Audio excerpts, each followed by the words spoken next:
Hi, this is Kyle Grossmiller with Everpure, and in this quick demo video, we're going to show you how to deploy an NKP workload cluster with the FlashArray. A couple prerequisites.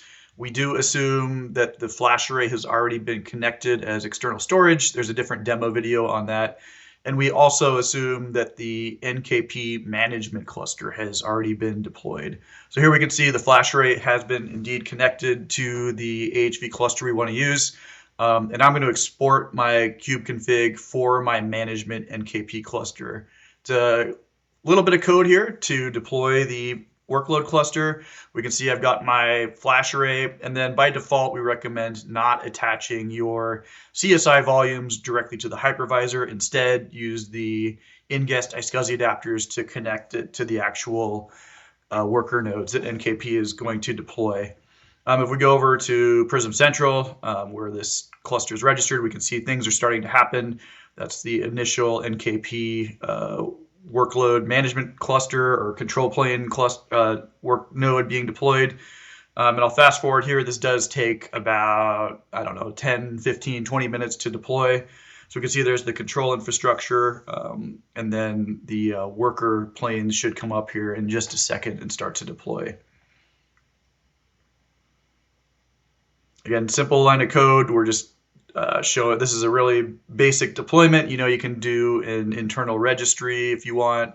All those things work here. So there we can see everything is ready. If we run this quick command, we can see there indeed is that new workload cluster that we've just deployed. There are a couple of different ways to extract the kubeconfig file to actually use it. The first one I'll show here, you can do it via the CLI. Pretty straightforward, just nkp get kubeconfig, give it the cluster name, the namespace, and then write that out to a YAML file. That's one way. The other way, as I mentioned earlier, we do have the NKP management cluster deployed, so we can get into the Commander dashboard. And then here we can actually look at the cluster and inspect it and see what we just deployed. If we scroll down, a lot of the things that we passed into this from the CLI are here. You can also deploy a workload cluster via this UI as well, by the way. And then there we can see those are the two items that I highlighted during the NKP workload cluster deployment. If we go back up to the top, though, you can actually just download that kubeconfig file here as well, and then move it to where you need it, and then we can export it as kubeconfig, and then start to inspect the actual workload cluster itself.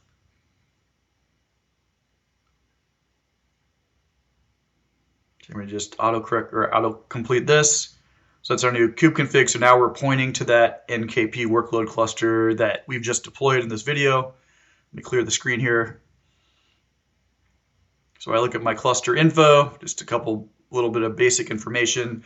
You'll notice that our default storage class is the Nutanix volume. This is the default that Nutanix assigns to this. It uses their CSI driver. And then if we actually describe it, we can see that Nutanix volume is indeed backed by the FlashArray. A lot more you can do here. Thanks for watching. This was just to get you started. There's a lot more info at the QR code below. Thanks, and we'll see you next time.